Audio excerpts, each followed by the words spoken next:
চাঁদপুর শহরের বড় স্টেশন এলাকায় রেলের জায়গা দখল করে গড়ে তোলা হয় বাড়িঘর, দোকানপাট সহ শত শত স্থাপনা। অবৈধ এসব স্থাপনা উচ্ছেদে রোববার সকালে অভিযান শুরু করে রেলওয়ে কর্তৃপক্ষ। এ সময় এক্সকাভেটর দিয়ে একে একে ভেঙে দেওয়া হয় ২ শতাধিক স্থাপনা। আমাদের হাজার হাজার টাকার লাখ লাখ টাকার মাল আমি এখন বুঝতে পারতেছি না। আমার সব মাল চলে গেছে, লুটপাটের মতো হয়ে গেছে। আমি অনেক কি করবো, আমি কিভাবে চলবো? উচ্ছেদ প্রোগ্রামটা আমরা প্রায় 7 থেকে 15 দিন আগে কিন্তু ঘোষণা করেছিলাম। তারা যদি আইনের প্রতি শ্রদ্ধাশীল থাকতো, এতক্ষণে তাদের জিনিসপত্রের একটাও কিন্তু ক্ষতি হতো না। তারা নিজেরা সুন্দরভাবে খুলে নিয়ে যেতে পারতো।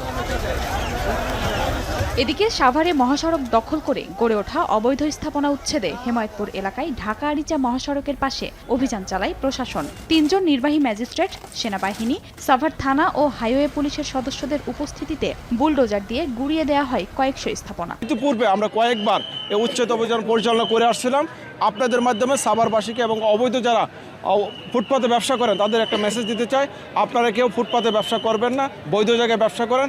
উপজেলা প্রশাসনের পক্ষ থেকে যে ধরনের সহযোগিতা লাগে আমরা আপনাদেরকে সহযোগিতা করব। পথচারীদের চলাচল নির্বিঘ্ন করতে ও ফুটপাত দখলমুক্ত রাখতে অভিযান অব্যাহত রাখার ঘোষণা প্রশাসনের। খাদিজা স্বপ্না, সময় সংবাদ।